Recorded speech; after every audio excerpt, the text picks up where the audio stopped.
संदीप छपरा में आज आप आए हैं, पहली सभा आपने मढ़ौरा में की है, क्या कहेंगे किस तरह से चुनावी रणनीति को लेकर आप यहाँ चल रहे हैं?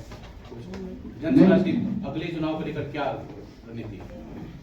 ऐसा है कि अभी तो हम लोगों ने मैंने पहले चरण में 2 साल की पदयात्रा की और पदयात्रा के बाद अभी हम लोग बिहार सत्याग्रह आश्रम पटना में चला रहे हैं। वहाँ पे वरीय साथियों का ऐसा सुझाव था पिछले कोर कमेटी की बैठक में कि सत्याग्रह आश्रम में रहने के साथ साथ मुझे कुछ संगठन जिला में अनुमंडल, जिसको आप लोग कहते हैं एडमिनिस्ट्रेटिव तौर पर जिसको अनुमंडल कहते हैं, उसको हम लोग संगठन जिला कहते हैं जनसुराज में, वहाँ पर भी आना चाहिए और कुछ पब्लिक जनता से संवाद होना चाहिए। उसी के तहत मैं पश्चिम चंपारण में मैं लौरिया में था, 2 दिन पहले मैं कल्याणपुर पूर्वी चंपारण में था और आज मढ़ौरा में आया हूँ। हर जिले में अगले 1-1.5 महीने में कोशिश होगी कि 2 से 3 बार आया जाए, ताकि एक बार संगठन बनने के बाद संगठन के साथियों की मदद से और उनके जो समर्थक हैं, उनसे जो जुड़ा हुआ पब्लिक का जो समुदाय है, उनसे एक बार मिलने का, बात रखने का अवसर मिल सके। और कहीं ना कहीं जनसुराज के दल बनने के बाद जो हम लोग काम कर रहे हैं, उस बात को भी जनता को बताना है, उस नजरिए से भी ये सभाएं हो रही हैं। तो अभी अगले 1 से 1.5 महीने में प्रयास ये होगा कि अप्रैल अंत तक कोई 100 ऐसी सभा की जाए। मढ़ौरा की धरती पर पहला आपका आगमन हुआ है, मढ़ौरा की धरती पर नहीं, पहला आगमन नहीं, हम तो वहाँ पे रहे हुए हैं पदयात्रा के दौरान। सभा किया है,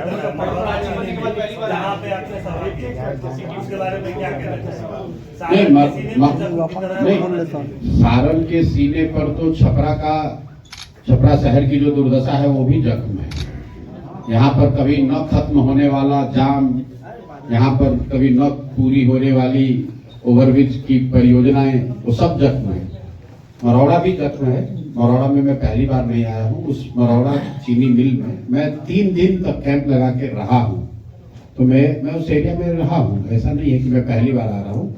उसके बाद जहाँ हम लोग इफ्तार के लिए गए तो उस मैदान में भी मैं कैंप लगा के रहा। छपरा में कोई 40 दिन तक मैं रहा हूँ। तो ये जगह नया नहीं है, यहाँ के विषय नए नहीं है। नया ये है, संदर्भ नया है। उस समय मैं पदयात्रा कर रहा था, अभी मैं जनसुराज दल की ओर से आया हूँ। पार्टी के साथी सदस्यों का ऐसा मानना है कि मुझे आना चाहिए, फिर से संवाद दल के तौर पर स्थापित करना चाहिए, इसलिए आए हुए हैं। जहाँ तक मढ़ौरा चीनी मिल की बात है, तो जो पब्लिक को कह रहे हैं वही आपसे भी कहेंगे कि चीनी मिल बंद किसने कराया? लालू जी के रिजीम में बंद हुआ। और चालू कराने का वादा किसने किया? वो नीतीश और मोदी जी ने किया। और मढ़ौरा की जनता तो इन्हीं 2 नेताओं को, इन्हीं दोनों पार्टियों के नेताओं को लगातार पिछले 25-30 साल से जिता रही है। तो अगर चीनी मिल मुद्दा है, सही में जनता के लिए मुद्दा है, तो जनता को उसके लिए वोट करना चाहिए। अगर आप चीनी मिल के बंद होने के नाम पर आंदोलन करेंगे और फिर उसी नेता को, उसी दल को जाकर वोट करेंगे जिसने चीनी मिल बंद कराया या बंद खुलवाने का वादा करके आपको ठगा, तो मान लीजिए कि मोदी जी ने कहा था कि मढ़ौरा चीनी मिल चालू करा देंगे। अगर उन्होंने नहीं कराया तो अगली बार तो चुनाव में उनकी पार्टी को, उनके नेताओं को राजनीतिक तौर पे दंडित किया जाना चाहिए था। लेकिन 14 में मोदी जी ने कहा, उसके बाद 19 भी आया, उसके बाद 24 भी आया, उसके बाद 2 विधानसभा भी हुआ है और जनता लगातार उन्हीं को वोट देते जा रही है। तो मढ़ौरा की समस्या मतलब सिर्फ बात करने की समस्या है। आज तो हम लोग के साथ गिरी जी अभी बैठे हुए हैं, अभी आए हैं, ये खुद बता रहे थे यहाँ पे मॉडर्न चॉकलेट की फैक्ट्री भी बंद हो गई कि जमशेदपुर और डालमिया नगर के बाद Marhaura could have been the 3rd most industrialised zone of Bihar. Jamshedpur और डालमिया नगर के बाद मढ़ौरा इंडस्ट्रियल जोन के तौर पे डेवलप होना चाहिए था। वहाँ हेवी मशीनरी की इंडस्ट्री थी, बंद हो गई। वहां पर अब आपका चीनी मिल बंद हो गया, वहां पर मॉडर्न की फैक्ट्री बंद हो गई। वहाँ का सबसे बड़ा बिहार का डिस्टिलरी था, सबसे बड़ा। डिस्टिलरी की बात तो नहीं कर रहा हूँ क्योंकि शराबबंदी लागू है और आप लोग शराबबंदी के लिए ही वोट देते हैं। आप लोग मतलब यहाँ की जनता चीनी मिल को लेकर जनसुराज अगर सत्ता में आते हैं तो क्या करेगी, क्या वादा करेगी सारण की जनता? कोई ऐसा वादा नहीं करेंगे जो आप वादा सुनते रहे हैं। हम लोग एक किसी पर्टिकुलर चीनी मिल के चालू करने को लेकर कोई मैं वादा नहीं कर सकता हूं, क्योंकि इस तरह का वादा जो भी करता है वो बिना सोचे समझे करता है। मरौड़ा चीनी मिल को अलग से पुनर्जीवित नहीं किया जा सकता है। जब तक बिहार में इंडस्ट्रियल पॉलिसी को नहीं सुधारा जाएगा, चीनी मिलों को फिर से पुनर्जीवित करने का एक राज्यव्यापी कार्यक्रम नहीं होगा, तब तक एक मरौड़ा की चीनी मिल को सुधारा जा सकता है, बनाया जा सकता है, ऐसा नहीं संभव है। बगल में पूर्वी चंपारण में मोदी जी आकर बोले कि भैया ये चीनी मिल चालू कराकर इससे चाय पिएंगे तभी वोट मांगने आएंगे। वो भी चीनी मिल बंद है। बंद क्या है, उसकी एक एक इंच जमीन बिक गई। और खरीदने वाले नेता कौन है वो भी जाके देख लीजिए। ज्यादातर भाजपा के नेताओं ने ही उसको खरीदा है, कैमरे पर बोल रहा हूं। कहां मुद्दा है? और वहीं के लोग 7वीं बार भाजपा के सांसद को जिताए हैं। तो कहीं ना कहीं जो जन स्वराज की जो बेसिक बात है कि सुधार तब होगा जब जनता सुधार के लिए वोट देगी। कोई प्रशांत किशोर, कोई जन स्वराज, कोई भाजपा, जदयू, राजद नहीं सुधार कर सकता है जब तक जनता सुधार के लिए न सजग हो। क्योंकि आप परेशान हैं मरौड़ा चीनी मिल बंद होने से, और उसी सांसद को, उसी विधायक को लगातार 3 बार, 4 बार, 5 बार आप जिता रहे हैं। पंजाब के लोग आकर तो वोट दे नहीं रहे। तो अगर मरौड़ा चीनी मिल विषय है तो उस पर वोट होना चाहिए। वोट होगा तो जो जीत कर आएगा, चाहे जन स्वराज जीत कर आए या दूसरा दल जीत कर आए, वो मरौड़ा चीनी मिल को चालू करने के लिए संघर्ष भी करेगा, उसके लिए बात भी करेगा। क्योंकि वो जानता है कि इसी चीज पर मैं जीत कर आया हूं। अभी तो लोग जाति पर जीत कर आए हैं तो जाति की बात कर रहे हैं। अभी तो राम मंदिर पर जीत कर आए हैं तो राम मंदिर की बात कर रहे हैं। अभी 5 किलो अनाज पर जीत कर आए हैं तो 5 किलो अनाज की बात कर रहे हैं। मरौड़ा में आपने जनसभा किया है, जी। पब्लिक क्या पब्लिक का कैसा रहा? भाई पब्लिक, एक मिनट इनका जवाब दे ले। बोलिए बोलिए आप बोलिए। मरौड़ा में आपने एक बयान दिया है कि जो लोग छठ में आपके बेटे, आपके पति यहाँ आएंगे, दिसंबर में हम उसको जाने नहीं देंगे। क्या मास्टर प्लान है कि 4 करोड़ लोगों को रोजगार? बिल्कुल। पहली बात तो आप अपना आंकड़ा ठीक कर लीजिए। पहली बार मैंने ये नहीं कहा, पिछले 1-1.5 साल से मैं बिहार में कह रहा हूँ कि जो लोग भी इस बार छठ में वापस लौटेंगे वो उसकी संख्या 4 करोड़ नहीं है। कोविड में जब लोग इतने परेशानी में थे तो टोटल 25 से 28 लाख लोग वापस लौट कर आए थे।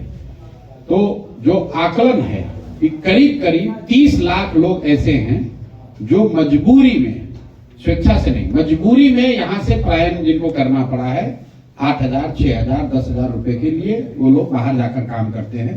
तो बिल्कुल ये जन स्वराज का वादा है। मैं रिपीट कर देता हूँ, इस बार जो छठ में लौटेगा, ये छठ बदहाल बिहार का अंतिम छठ होगा। जन स्वराज की सरकार बनेगी तो दिसंबर के बाद उन लोगों को वापस नहीं लौटना पड़ेगा। आपने कहा कैसे होगा, इसकी पूरी परिकल्पना, पूरा ब्लूप्रिंट हमने बताया है।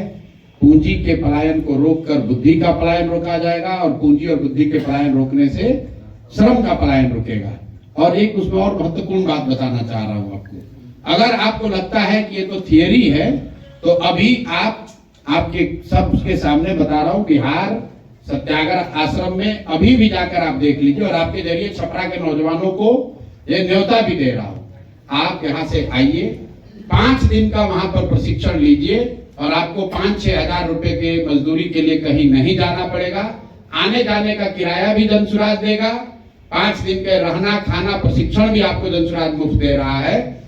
जन स्वराज की सरकार बने न बने, चुनाव हो तब हो, चुनाव से पहले मैंने इस बार संकल्प लिया है कि 1 लाख बच्चों को, रिपीट कर देता हूं, 1 लाख बच्चों को जन स्वराज अपने खर्चे पर प्रशिक्षित करके 4, 5, 7, 8, 10 हजार रुपए कमाने की स्थिति में ला देगा। और ये काम हम लोग पिछले 1 महीने से वही कर रहे हैं।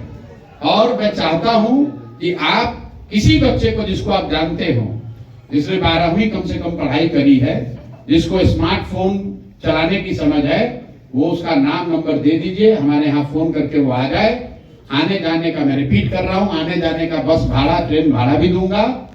रहने, खाना और प्रशिक्षण 5 दिन का मुफ्त। 6वें दिन से वो काम पे लग जाएगा और 16वें दिन उसके अकाउंट में पैसा आ जाएगा। लेकिन काम कहाँ से उपलब्ध होगा ये बताएं। अभी जो आप मरौड़ा से होके आ रहे हैं जी, तो वहाँ काम, एक मिनट, अब देखिए, आपका अपना नजरिया है कि काम कहाँ से उपलब्ध होगा। काम, मैंने क्या कहा, टेक्नोलॉजी से होगा। आप YouTube चलाते हैं, आप तो यूट्यूबर हैं या पत्रकार हैं तो YouTube चलाते होंगे। YouTube क्या बेचता है? YouTube ने तो छपरा में आकर सीमेंट का दुकान नहीं खोला है। बिहार और इंडिया में YouTube ने अपना ऑफिस खोलकर स्टील और छड़ बनाने की फैक्ट्री नहीं लगाई है। क्या बेच रहा है? फिर भी देश भर के जितने बिजनेसमैन हैं उनसे ज्यादा पैसा YouTube के मालिकों के पास है। तो दुनिया में सुनो तो भाई, बहुत सारे ऐसे रास्ते हैं जिसके जरिए आप 5, 7, 8, 10 हजार रुपया कमा सकते हैं। जो कॉल सेंटर, एक मिनट रुकिए भैया, एक तो आप समझना नहीं चाहते हो। आपने सवाल पूछा है कैसे दे रहे हैं नौकरी, हम कह रहे हैं कि दे देंगे, दे रहे हैं अभी। आप भेजिए लोगों को। आप सुनते हैं कि देश में लाखों लोग कॉल सेंटर के जरिए नौकरी पाए हुए हैं। तो हम यहाँ पर बच्चों को क्या ट्रेनिंग दे रहे हैं कि कैसे वो घर बैठे रूरल कॉल सेंटर चला सकते हैं। कॉल सेंटर चलाने वाले को 15,000 20,000 रुपए मिल रहा है दिल्ली गुड़गांव में। अगर बिहार के बच्चों को ट्रेनिंग दे दी जाए कि वो घर बैठे फोन से संवाद कर सके, रिप्लाई कर सके, तो निश्चित तौर पर उनको 5-7 हजार रुपया मिलने लगेगा। और आप आइए, इसी की ट्रेनिंग दे रहे हैं। कुछ नया कीजिएगा तभी तो रोजगार मिलेगा। आपको लगता है कि खाली मरौड़ा चीनी मिल बनने से सबको रोजगार मिल जाएगा? अगर मरौड़ा चीनी मिल बन भी जाए तो 4-5-10 हजार लोगों को फायदा होगा। बिहार में तो 50 लाख लोग बेरोजगार हैं। तो हम लोग वो बात नहीं कहते जो यहाँ पर पहले से कही जा रही। तो हम आएंगे सरकारी नौकरी दे देंगे। कैसे दे दोगे सरकारी नौकरी? 78 साल में टोटल बिहार में नौकरी मिला है 23.25 लाख लोगों को। आंकड़ा याद रखिए, चपरासी से लेकर मुख्य सचिव तक टोटल 23.25 लाख लोग ही बिहार में सरकारी नौकरी करते हैं। मतलब परसेंटेज टर्म में हुआ 1.97%। 2% लोगों को आज तक 78 साल में सरकारी नौकरी मिला। नेता लोग आकर कह रहे हम सरकारी नौकरी दे देंगे सबको। अरे भाई, 13 करोड़ की आबादी है, 23 लाख सरकारी नौकरी करता है, सबको सरकारी नौकरी कैसे दे दोगे? पूरे देश में 3% लोग ही सरकारी नौकरी करते हैं। तो मैक्सिमम 3-3.5% से ज्यादा आबादी सरकारी नौकरी कर ही नहीं सकती है। लोग यहाँ बता रहे हम सरकारी नौकरी से बेरोजगारी दूर कर देंगे। कैसे कर दोगे दूर? बेरोजगारी दूर करने का तरीका है शिक्षा और युवाओं के हाथ में पूंजी, टेक्नोलॉजी का प्रयोग, जिससे लाखों बच्चों को स्वरोजगार मिलेगा। अपने घर बैठकर लोग 10,000, 15,000, 20,000 रुपए कमा रहे हैं। ये एआई का जमाना है, आर्टिफिशियल इंटेलिजेंस का जमाना है, और हम लोग जी रहे हैं 1960 में। रोजगार टेक्नोलॉजी से मिलेगा। अभी देश में सबसे ज्यादा रोजगार कहां आ रहा है? डेटा सेंटर से आ रहा है। बिहार में एक भी डेटा सेंटर का नाम ही नहीं कोई जानता है। आप और हम चीनी मिल बनाने के चक्कर में खाली पड़े हुए हैं। चीनी मिल खुलना चाहिए, लेकिन चीनी मिल बनाने से बिहार के युवाओं का भविष्य नहीं सुधरने वाला है। दुनिया कहां से कहां चली गई, और बिहार में अभी बैठ के आदमी वही 1970 वाला बात बतिया रहा है कि 4 किलो अनाज कैसे मिलेगा और हमको राशन कार्ड कैसे मिलेगा। उद्योग धंधे पर क्या बोलेंगे? अगर उद्योग लगे तो काफी लोग जो इलिटरेट पर्सन है उनको भी रोजगार उपलब्ध हो सकता है। इसलिए बिहार में उद्योग लगाना भी जरूरी है। इस पर क्या बोलेंगे? बिल्कुल जरूरी है, लेकिन आप तो समझदार पत्रकार हैं। दुनिया का कोई ऐसा देश बताइए जहां उद्योग लगाकर सबकी बेरोजगारी दूर की गई हो। सिंगापुर में कौन सा उद्योग है? न्यूजीलैंड में कौन सा उद्योग है? फिनलैंड, स्वीडन, डेनमार्क में, नॉर्वे में कौन सा बड़ा उद्योग है? मेरे भाई, उद्योग जो है, सुनिए मेरी बात, लेबर की बात, इकोनॉमी को समझिए। इकोनॉमी के 3 फंडामेंटल जो चीज है, प्राइमरी, सेकेंडरी और टर्सरी, उसमें जो उद्योग है, मैन्युफैक्चरिंग है, छोटा बड़ा सब मिलाकर वो पूरे देश में 18% है। कृषि की 60-65% सर्विस सेक्टर है, और आप कह रहे हैं कि उद्योग लगाकर आप बेरोजगारी दूर कर देंगे। कैसे कर देंगे? पूरी इकोनॉमी में सर्विस सेक्टर 65% है और 35 में कृषि और उद्योग दोनों शामिल है, छोटे बड़े सब मिलाकर। तो निश्चित तौर पर उसमें तरक्की होनी चाहिए, लेकिन सिर्फ मैन्युफैक्चरिंग के जरिए आप न देश में न बिहार में बेरोजगारी दूर नहीं कर सकते हैं। सर्विस सेक्टर में नौकरी है, सर्विस सेक्टर में तरक्की है, तरक्की वहीं से आएगी। अगर होटल बन रहा है, उसमें 50 लोगों को नौकरी मिली है, उसमें रिसेप्शन पे कोई बैठा है। अगर यहाँ 50 रेस्टोरेंट है तो उसमें 200 लोगों को नौकरी मिली है। अगर यहाँ 1000 टैक्सी चल रही है, उसमें लोगों को नौकरी मिलेगी।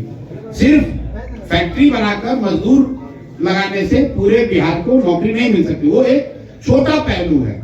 इकोनॉमी में मैन्युफैक्चरिंग सेक्टर का रोल मुश्किल से 20% है, मतलब 1/5 है, और उससे आप 100% लोगों को नौकरी नहीं दे सकते हैं। जैसे सरकारी नौकरी से 2% से ज्यादा लोगों को रोजगार नहीं दिया जा सकता है, वैसे ही पूरी आबादी का 20 या 25% से ज्यादा लोग मैन्युफैक्चरिंग से, चाहे छोटा उद्योग हो या बड़ा उद्योग हो, उससे उसको पूरा रोजगार नहीं मिल सकता है। जब तक तीनों पहलू, कृषि, इंडस्ट्री और सर्विस सेक्टर, तीनों में तरक्की नहीं होगी, तीनों के बारे में प्लान नहीं किया जाएगा, तब तक बिहार में बेरोजगारी खत्म होने वाली नहीं है। सर स्थिति बहुत बॉटम में है, उसको टॉप में ले जाने के लिए क्या प्लान है आपके? क्या किसका बॉटम में है? हर एक चीज में, शिक्षा में भी देख सकते हैं। बॉटम में है तो उसको टॉप में ले जाने का पहला प्लान ये है कि जो लोग बॉटम में हैं, हम और आप बिहार के लोग पहले ये एक्सेप्ट करें, रियलाइज करें कि हम लोग भैया सबसे पीछे और गरीब हैं। क्यों गरीब हैं उसका मतलब समझें कि गरीबी बात करने से दूर नहीं होगी, गरीबी सही तरीके से वोट देने से दूर होगी। वोट उसको दीजिए जिसकी समझदारी हो, अगर वो, और जिसको भी दीजिए उसको 5 वर्ष के लिए चुनिए, जीवन भर की बंधुआ मजदूरी मत कीजिए। किसी को मौका 5 वर्ष ही मिलना चाहिए। 5 वर्ष में अगर वो दल, वो नेता काम नहीं करता है तो उसको पलट के दूसरे ओर कीजिए। दक्षिण के जो राज्य जहां पर तरक्की हो रही है, कर्नाटक, तमिलनाडु, केरल, तेलंगाना और आंध्र प्रदेश, जिन राज्यों में करीब करीब 1/3 जीडीपी अब पूरे देश का सिर्फ इन 5 राज्यों में है, इन राज्यों में पिछले 78 साल में कोई व्यक्ति 10 साल से ज्यादा मुख्यमंत्री नहीं बना है। क्यों? क्योंकि जनता वहां पर डिमांड कर रही है कि भाई तुमने जो काम किया तुमसे हमको अच्छा चाहिए। अगर आप कल जनसुराज को चुन देंगे और जनसुराज वालों को ही लगातार वोट देते रहेंगे तो जनसुराज वाले भी काम नहीं करेंगे। सबसे पहले तरक्की तब होगी जब जनता अपना अधिकार समझेगी और नेताओं में, दलों में ये डर होगा कि हम काम नहीं करेंगे तो जनता हमको हटाएगी। अभी तो जनता हटाएगी इसकी चिंता ही नहीं है। नेता जो है वो ये सोचता है कितना यादव है, कितना भूमिहार है, कितना पंडित है, वो देख ही नहीं रहा है कि कितना फैक्ट्री खोले, कितना स्कूल खोले, कितना सड़क बनाए। चुनाव लड़ने के लिए उसको मालूम है लोग जाति पर वोट देंगे, तो वो स्कूल की चिंता क्यों करे, फैक्ट्री की चिंता क्यों करे। मैं आपको बता रहा हूँ कि मरौड़ा चीनी मिला बता रहे हैं बहुत बड़ा जख्म है, और आप लोग, सब लोग, हम लोग मिलकर, जो लोग मरौड़ा चीनी मिल को बंद कराए उनको वोट दे रहे हैं, जो लोग मरौड़ा चीनी मिल खोलने का गलत वादा किए उन्हीं को वोट किए जा रहे हैं। तो कैसे सुधार होगा? प्रशांत जी, सर एक मिनट, सर आपने कहा कि हम सोशल मीडिया के जरिए, हमने कहा एक बात और कि दायश पे इतने लोग बैठे हैं, सबसे बड़े ज्ञानी हम ही नहीं है। आप सब सवाल को से भी पूछिए। सर एक लास्ट सवाल है, आपने बोला कि सोशल मीडिया के जरिए बच्चों को जॉब देंगे। सोशल मीडिया नहीं, टेक्नोलॉजी।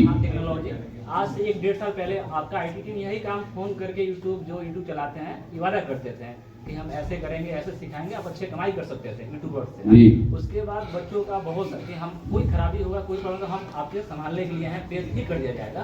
आपके सामने प्रूफ है, मेरा पेज 3 पेज खराब हो, इसका नुकसान लगभग 8 से 10 महीने में लगभग 17-18 लाख रुपया मेरा बर्बाद हुआ। आप उसके बाद हमारे वजह से आपका 17-18 लाख नुकसान हो गया। आपकी आईटी टीम देगा, मैं प्रूफ दे सकता हूँ। अच्छा, आप अलग से आके मिलिए। अगर आप 17-18 लाख रुपए कमा रहे थे, अभी भी कमाते हैं सर 17-18 लाख, तो चलिए कम से कम आप मेरे इस बात को तो प्रमाणित कर रहे हैं कि, सुनिए ना, कि YouTube के जरिए या टेक्नोलॉजी के जरिए 17-18 लाख रुपया भी कमाया जा सकता है। आप तो हमारी बात कह रहे हैं। आपके साथ किसने क्या धोखा कर दिया, अभी कैमरे के बाद यहाँ बैठिएगा, अगर कोई धोखा किया होगा तो हरजाना हमसे ले लीजिएगा। लेकिन मुझे खुशी है कि बिहार के युवा होने के नाते आपने ये समझ बनाई है कि टेक्नोलॉजी के माध्यम से लाखों रुपया कमाया जा सकता है। उसके लिए हरियाणा में जाकर, गुजरात में जाकर किसी फैक्ट्री में 8-10 हजार रुपए की मजदूरी नहीं करनी पड़ेगी। और अगर आप कर सकते हैं तो बहुत सारे लड़के कर सकते हैं। आपका क्या मसला है, उस पर अलग से बात करेंगे। हम रोजगार से ज्यादा राजनीति पे आते हैं। लगातार बात आप कर रहे हैं कि बिहार में रोजगार मिले। आपकी पार्टी में भी तमाम नेता हैं कि आपका दल भी आगे जो आने वाले प्रत्याशी हैं उस पर किस तरह के प्रत्याशी पर दाव लगाने वाला है, ऐसा कुछ मतलब कैटेगरी क्या है? मतलब कि बिहार के लोग हम नेताओं का चुनाव करेंगे, उनको रोजगार थोड़ी ना दे रहे हैं, लोग तो पहले से रोजगार वाले लोग हैं। बिहार के लोग मतलब आप क्या करेंगे, ऐसे लोगों को एमएलए बनाए जो एमएलए रोजगार के लिए पा रहे हैं। बिहार के लोग जो बाहर जा रहे हैं, युवाओं, देखिए युवाओं की जो यहाँ तक भागीदारी का सवाल है, निश्चित तौर पर एक बहुत बड़ी संख्या में युवा आपको जन स्वराज के टिकट पर लड़ते हुए नजर आएंगे, लेकिन जन स्वराज का क्राइटेरिया ये नहीं है कि आप युवा हैं इसलिए आपको टिकट मिल जाएगा। अगर आप सही व्यक्ति हैं, समाज में आपकी पकड़ है, समाज के लोग आपको चाहते हैं, तो आप युवा हो या बुजुर्ग आपको टिकट मिलेगा। लेकिन स्वाभाविक तौर पर चूंकि हम लोगों ने कहा है कि ज्यादातर उम्मीदवार, मैं कह सकता हूं कि 2/3 से ज्यादा उम्मीदवार ऐसे लोग होंगे जो नए चेहरे होंगे, उसमें युवा भी बड़ी संख्या में होगा। बिहार की जाति आधारित राजनीतिक व्यवस्था पर आप भाई लगातार देखिए, चोट करते आए एक मिनट इनका पहले जवाब दे लें। मेरे से सवाल ये पूछा गया कि आप चुनाव कहाँ लड़ेंगे, क्या आप चुनाव लड़ेंगे? मैंने कहा कि अभी तक मैं चुनाव नहीं लड़ूंगा, यही निर्णय है, लेकिन मैं दल से ऊपर नहीं हूँ। दल ने अगर निर्णय ले लिया तो जो दल निर्णय करेगा वो करूंगा। अगर दल ने निर्णय लिया कि मुझे राघोपुर से लड़ना है तो राघोपुर से भी लड़ूंगा। दल ने निर्णय लिया कि हरनौत से लड़ना है तो हरनौत से लड़ेंगे। जो भी दल से निर्णय होगा वो उसको मुझे मान्य, वो मेरे लिए मान्य होगा। प्रशांत जी, आप लगातार बिहार में जाति आधारित राजनीति पर चोट करते रहे हैं, लेकिन उपचुनाव में आपने भरपूर चोट की, लेकिन कोई अच्छे नतीजे जन स्वराज के लिए नहीं है। अभी भी आप इस बात को दोहराया है आपने कि बिहार की जनता जाति पाति के आधार पर वोट करती है, तो ऐसे में जो कमिंग इलेक्शन है इसके लिए आपकी पार्टी की रणनीति में कोई बदलाव आया है? मैंने ये नहीं कहा कि आपने बात को ध्यान से सुना नहीं। हमने ये नहीं कहा कि बिहार की जनता जाति पाति पर वोट करती है। मैंने ये कहा कि अगर जाति पर वोट करोगे तो आपको विकास नहीं मिलेगा। मैं रोज कहता हूं कि बहुत सारे लोग आपके छपरा में, बहुत सारे लोगों ने लोकसभा में मोदी जी के नाम पर वोट दिया है। मोदी जी के जाति के लोग तो नहीं रहते हैं छपरा में। तो मैं ये नहीं मानता हूं कि हर व्यक्ति जाति पर वोट देता है, लेकिन आप जाति के लिए वोट दें या 5 किलो अनाज के लिए वोट दें या मंदिर के लिए वोट दें या हिंदू मुसलमान के नाम पर वोट दें, जिस चीज के लिए वोट देंगे वो चीज आपको मिलेगी। ये बात जन स्वराज बता रहे हैं, हम लोग बता रहे हैं कि आप अपने बच्चों के पढ़ाई रोजगार के लिए वोट दीजिए, वो भी आपको मिलेगा। रह गई बात, आपने कहा उपचुनाव की, तो 2-3 बात आप समझ लीजिए। उपचुनाव में जनरली अक्रॉस इंडिया पिछले 75 साल में देख लीजिए, 90% केस में जो रूलिंग पार्टी है वही जीतती है। दूसरी बात, जो परिणाम आए वो निश्चित तौर पर हम लोग के आशा के अनुरूप नहीं थे, मैं उससे कोई एक्सक्यूज नहीं करता हूँ, लेकिन 10 दिन पुरानी पार्टी, हम लोग को 1 नवंबर को सिंबल मिला है, 31 अक्टूबर को 10 दिन के बाद चुनाव होगा, और हम लोग को 10% वोट आया। जदयू यहाँ पर 30 साल से तो राज कर रहे हैं, 18-20 साल से तो नीतीश बाबू मुख्यमंत्री हैं। जदयू जब अकेले लड़ी थी तो उनको 16% वोट आया था। पिछली बार भाजपा को 19.6% वोट आया है बिहार में। तो 10 दिन पुरानी पार्टी को 10% वोट आया है, वो इतना भी बुरा नहीं है। 10% वोट अगर किसी दूसरे दल को आता तो आप लोग कहते कि भैया 21 गठबंधन में जाएंगे, इनको कितना सीट मिलेगा। लेकिन मुझे खुशी है कि आपकी और हम लोग की खुद की भी अपेक्षा, हम लोगों ने बार हायर सेट किया है। हम लोग 10% 15% वोट लेने नहीं आए हैं, हम लोग बिहार जीतने भी नहीं आए हैं, हम लोग बिहार को सुधारने का लक्ष्य लेकर आए हैं। तो हम लोग को और मेहनत करने की जरूरत है। और आपने उपचुनाव के बाद जो एमएलसी का चुनाव हुआ वो नहीं देखा, जहां आपको 22% वोट हम लोग को मिला। जीते वहां भी नहीं, लेकिन राजद तीसरे नंबर पे था, एनडीए चौथे नंबर पर और जन स्वराज दूसरे नंबर पर 22% वोट के साथ था। आप थोड़ा सा समय दीजिए, अभी चुनाव आने दीजिए, दूध का दूध पानी का पानी हो जाएगा। लेकिन अंतिम एक और बात सुन लीजिए, मैं यहाँ पर एमएलए बनने नहीं आया हूं। मुझे एमएलए बनकर, मंत्री बनकर अपना जीवन नहीं सुधारना है। मैं बिहार को सुधारने के नजरिए से आया हूं, एक सोच, एक विचार लेकर आया हूं। और जनता को मैंने बार बार ये आश्वस्त किया है कि मैं कुछ भी हो जाए उसके ईमानदारी और शुद्धता में कमी नहीं आने दूंगा।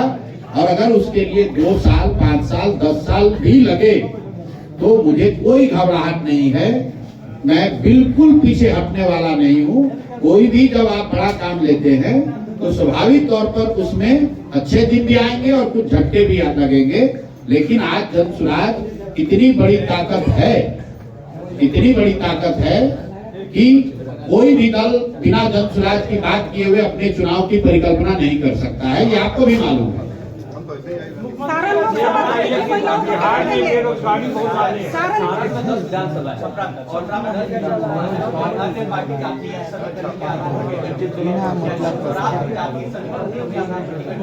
भाई जनसुराज जिसको भी टिकट देगा वो व्यक्ति किसी न किसी जाति का तो होगा ही। भाई जनसुराज ऐसे व्यक्ति को तो आप हमें बता दीजिए कौन सा आदमी है जो किसी जाति में पैदा ही नहीं हुआ। भाई हम किसी जाति के आदमी को तो टिकट, किसी को टिकट देंगे वो किसी जाति का होगा। तो कल आप कहिएगा कि ये भी तो जाति देखकर वोट दे, टिकट देंगे। टिकट देने का जो महिलाओं को पैमाना कितने है, टिकट देंगे? टिकट देने का पैमाना है कि जिसको भी यहाँ के लोग, स्थानीय लोग इस विधानसभा के और जनसुराज से जुड़े हुए लोग, जो हम लोग का पैमाना है उस पर जो सही व्यक्ति पाया जाएगा, हम लोग की कोशिश होगी कि टिकट उसी को दें। लेकिन अगर 10 लोगों को टिकट मिलेगा तो निश्चित तौर पर उसमें 7-8 जातियां होंगी, क्योंकि 10 आदमी जाति विहीन तो कोई है नहीं। आप मुझे बता दीजिए छपरा में कौन ऐसा आदमी है जिसकी जाति नहीं, उसी को टिकट दे देते हैं।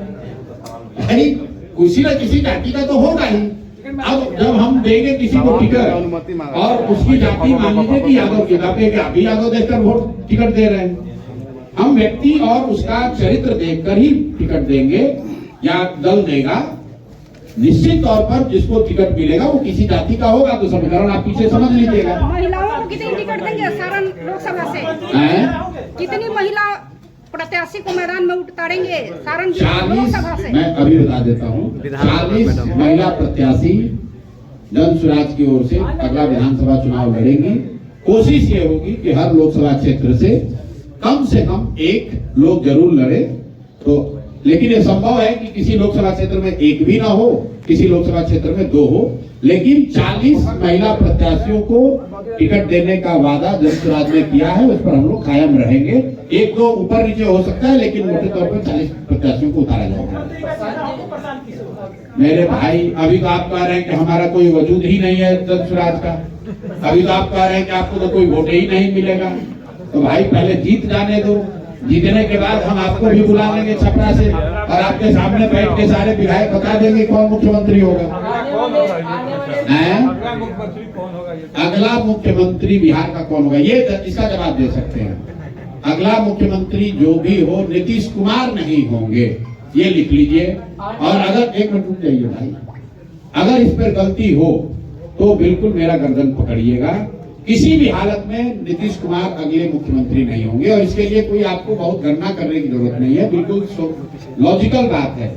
अगर एनडीए को यहाँ सफलता मिलती है तो उस सफलता में निश्चित तौर पर भाजपा नीतीश कुमार से ज्यादा सीट जीत कराएगी। मेरा अगला तो सवाल किशोर वो कुमार नीतीश को तो फिर बनाएंगे नहीं, और अगर एनडीए जीती नहीं तो भी नीतीश नहीं बनेंगे। तो आप इतना तो लिख ही सकते हैं कि नीतीश कुमार नवंबर के बाद बिहार में नीतीश कुमार मुख्यमंत्री नहीं होंगे। कौन होगा वो अभी तय होना बाकी है। आने वाले विधानसभा चुनाव को लेकर कई पार्टियां जो है बिहार में अपनी अपनी योजनाएं हैं, जैसे माई बहन योजना,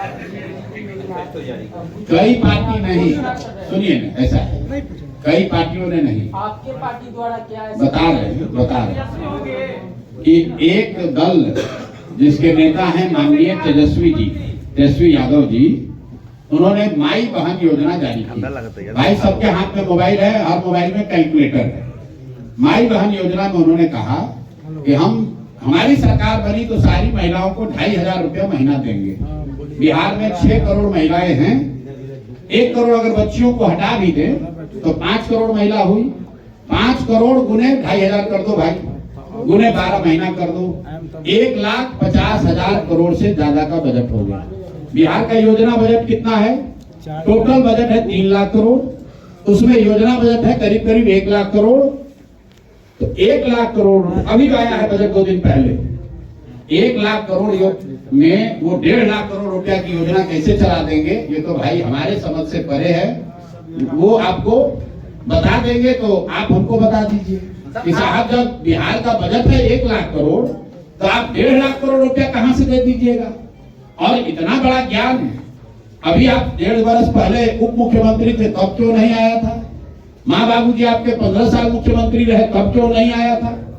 भाई साहब अभी डोमिसाइल पर विधानसभा में हंगामा कर रहे थे। टीचरों की जो बहाली हुई उसमें आधे से ज्यादा यूपी और मध्य प्रदेश के लड़के बहाल हुए। बहाल करते समय शिक्षा मंत्री कौन था? चंद्रशेखर यादव राजद के। उप मुख्यमंत्री कौन थे? महाविद्वान तेजस्वी यादव जी। तो भाई तुम्हारे रहते डोमिसाइल गलत डोमिसाइल नीति के वजह से 60% से ज्यादा शिक्षक यूपी और मध्य प्रदेश के बहाल हो गए। आज विपक्ष में आए तो हल्ला मचा रहे हो। तुम्हें किसने रोका था डोमिसाइल उस समय लागू करने के लिए? ये तो विशुद्ध तौर पर ठगने की बात है। आपने कहा कि आपकी क्या योजना? भाई हम लोग इतनी बड़ी बात नहीं कह सकते हैं, हम लोग 5 बात कह रहे हैं। पहली बात, बच्चों के लिए 15 साल से कम उम्र के बच्चों के लिए पढ़ाई की व्यवस्था की बात कर रहे हैं। और जब तक सरकारी स्कूल नहीं सुधरेगा, क्योंकि एक दिन में सुधर नहीं सकता है, हम लोग की योजना के हिसाब से करीब 5 लाख करोड़ रुपए का खर्च होगा अगले 10 वर्ष में, तब बिहार में शिक्षा व्यवस्था सुधरेगी। लेकिन जो बच्चे पढ़ने जा रहे हैं वो तो 10 साल वेट नहीं कर सकते हैं। तो जनसुराज ने ये कहा कि जब तक सरकारी स्कूल नहीं सुधरेगा तो आपके पास, गरीबों के पास, गरीब परिवार के पास ये विकल्प होगा कि वो चाहे तो अपने बच्चों को लोकल प्राइवेट स्कूल में पढ़ा सकते हैं, उसका फीस सरकार की ओर से भरा जाएगा। पहला घोषणा ये की है। दूसरी घोषणा ये की है कि जो लोग 5-10 हजार रुपए के लिए पलायन के लिए मजबूरी में गए हैं उनको साल भर में वापस यहाँ पर रख लिया जाएगा, उनको वापस जाने की जरूरत नहीं है। उसकी योजना भी बताई और आपको अभी बताया कि 1 लाख बच्चों को अपने खर्चे पर जनसुराज चुनाव से पहले ये करके दिखा रहा है। तीसरी बात हम लोगों ने कही कि मनरेगा को कृषि से जोड़ दिया जाएगा ताकि दिसंबर के बाद यहाँ के जो किसान हैं उनको खेती करने के लिए मजदूर मुफ्त में मनरेगा के तहत प्रदान किए जाएं। चौथी बात आपको कही गई, यहाँ जितनी महिलाएं हैं उनको स्वरोजगार के लिए सरकारी गारंटी पर, क्योंकि गरीब लोगों के पास गारंटी देने के लिए जमीन नहीं है, सरकारी गारंटी पर उनको लोन दिया जाएगा जिस पर ब्याज सिर्फ उनको 4% देना पड़ेगा। तो हम लोग अगर 4% देने का मतलब है कि 6,000 करोड़ रुपया में 1 लाख करोड़ रुपया का क्रेडिट लोगों को दिलाया जाएगा। 10% अगर सरकार, मान लो कि बैंक का ब्याज है, 4% पब्लिक देगी, 6% सरकार देगी, 6,000 करोड़ रुपया का खर्चा है, 1 लाख करोड़ रुपया लोगों को लोन मिलेगा स्वरोजगार के लिए। और अंतिम बात जो बताई गई है कि 60 वर्ष से ज्यादा उम्र के जितने लोग हैं जिनको पेंशन 400 रुपया मिल रहा है, उसमें आप दिव्यांग और विधवा लोगों को भी जोड़ लीजिए, मैं अलग से नहीं बोलता हूँ। मतलब जिसको भी पेंशन 400 रुपया मिल रहा है उसको 2,000 रुपया दिसंबर 2025 से मिलने लगेगा। इसका खर्चा आएगा करीब 12,000 करोड़ रुपया साल का।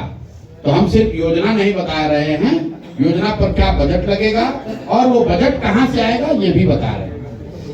शराबबंदी पे आपका क्या विचार होगा? बिहार में आपकी सरकार भैया एक ही बात पर कितनी बार विचार बताएं। जनसुराज की सरकार बनी तो 1 घंटे में शराबबंदी हटा देंगे, क्योंकि शराबबंदी बिहार में लागू है ही नहीं। वृद्धा पेंशन शराब 2,000 रुपया कहाँ से? अरे भैया 12,000 2500 रुपया तेजस्वी नहीं दे सकते हैं तो 2,000 वृद्धा पेंशन आप कैसे दे सकते हैं? मेरे भाई कौन से क्लास में आप गणित पढ़े हैं? यहाँ पर मैंने आपको गणित बताया कि महिलाओं को 2,500 रुपए देने का मतलब है 6 करोड़ महिलाओं को 5 करोड़ महिलाओं को देना पड़ेगा। 60 वर्ष से ज्यादा उम्र के कितने लोग रहते हैं बिहार में?